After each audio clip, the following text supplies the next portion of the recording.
আসসালামু আলাইকুম। তাণ্ডবে আবার ইন করলো সাবিলা নূর।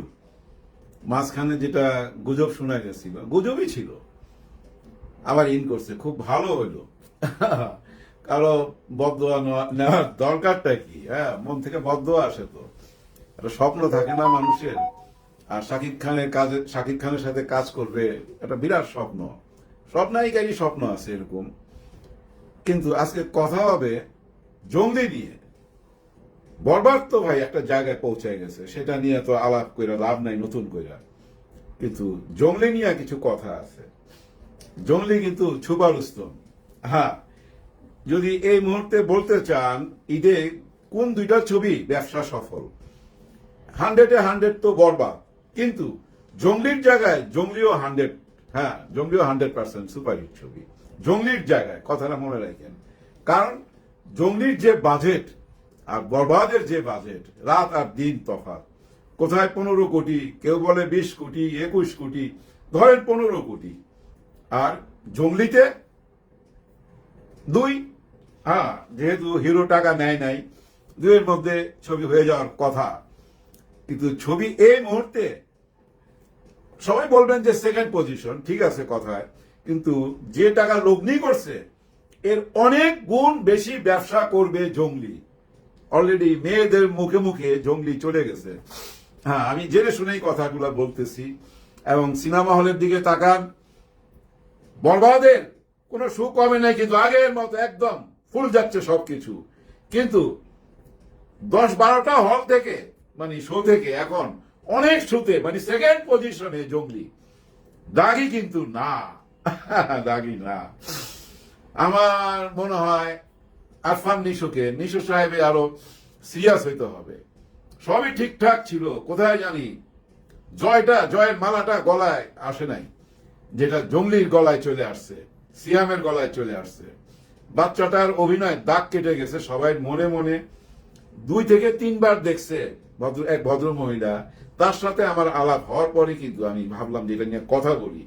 আরো সিনেমা হলো আমি টেলিফোন করলাম, কিছু হল মালিকের সাথে কথা বললাম। বুঝিনি তো, আমি একটা কথা বলুন, সিনেমার লোক ফাউল একটা কথা বললে তো লাভ নাই। এবং খোঁজ খবর নিয়ে যেটা দেখলাম, মনে করেন জঙ্গলির ডাইরেক্টর যে অ্যারেঞ্জমেন্ট পাইছে, ক্যামেরা যে বাংলাদেশেরই সবকিছু, বুঝছেন না, বাংলাদেশের তার হাতে যা পাইছে এবং ঠিক বাজেটে, ওই ছবির জন্য বাজেট ঠিক আছে। ওই বাজেটে যে ছবি বানাইছে, ওই ছবি অনেক বেশি ব্যবসা করবে। মনে করেন যদি 2 কোটি খরচ করে 6 কোটি ব্যবসা করবে, 3 কোটি করলে না হলে 7-8 কোটি ব্যবসা করবে। কিভাবে? দেখেন, কর্পোরেট লেভেলে ওনাদের মিডিয়া পার্টনার এটা ওনাদের আছে। সিয়াম সাহেবের ওই অ্যাঙ্গেলে চলাফেরাটা আছে, ওই স্ট্যান্ডার্ড উনি চলাফেরা করেন। ওটিটিতে আছে, চ্যানেলে আছে, ইউটিউব আছে, সিনেমা হলের শোর সংখ্যা বাইরে এখন এই মুহূর্তে 40-42-এর মতো আছে। হ্যাঁ, মানুষ দেখতেছে ছবিটা, বারবার দেখতেছে এবং মুখে মুখে আলোচনা চলে আসছে। তো এটাকে ফেলা দেওয়া যাবে না। যে যেভাবেই নেন না কেন, বরবাদের সাথে আবার এটা তুলনা কইরা, বুঝছেন না, ওই যে ভাগাভাগি করতে যায় না। এটা আলাদা জিনিস, ওইটা আলাদা জিনিস। এই জিনিসটা কিন্তু আবার এই যে জঙ্গলি, এটা কিন্তু আবার আমাদের ওই যে প্রথম আলো আছে না, দেখবেন প্রথম আলো পুরোটা জয় করে ফেলাইছে। প্রথম আলোর অনেকগুলা পুরস্কার নিয়ে চলে যাবে। বাচ্চাটা তো কনফার্ম, সিয়াম কনফার্ম, বুবলিও পাবে, ভালো অভিনয় করছে। তো সব মিলে বুঝছেন, মানে কম বাজেটের মধ্যে যে ভালো ছবি হইতে পারে, ভালো পরিচালক হইলে, ভালো টিম হইলে, এটা আবার প্রমাণ হইল। আর এই মুহূর্তে তো মনে করেন যে সবাই বরবাদ দেখছেন, আবার তাণ্ডব আসতেছে, তাণ্ডবে আবার এই যে সাবিলা নূর, উনিও আবার ইন করছে। কিন্তু জয়া আহসান আমার প্রিয় আর্টিস্ট, হ্যাঁ, উনি আসেন কিনা সন্দেহ। আমার মনে হয় নাই, থাকতেও পারে।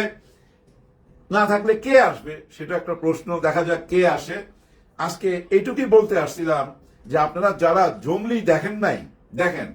বরবাদ তো দেখছিনি, ওইটা আলাদা করে রাখেন, কিন্তু সিয়ামের এই জঙ্গলিটা দেখেন। জঙ্গলি আমি দেখছি ব্যক্তিগতভাবে, আমার প্রথম যখন দেখছি, আমার ওই কন্টেন্টটা আপনারা যারা দেখছেন নিশ্চয়ই মনে আছে। ভালো বলছি, কিন্তু কোথায় যেন কিছু প্রশ্ন রেখে দিয়েছিলাম, আমার কাছে একটু স্লো মনে হয়েছিল। সেটা আমার ব্যক্তিগত, কিন্তু পাবলিকের কাছে, জনগণের কাছে, বিশেষ করে মহিলাদের কাছে লাগছে, বুকে লাগছে, যার জন্য ছবি রিপিট দর্শক আছে। আর যে ছবি রিপিট দর্শক থাকে ওই ছবি কেউ সরাই দিতে পারবে না। জঙ্গলি সাকসেসফুল। সবার জন্য সবাই দোয়া করবেন। আল্লাহ হাফেজ।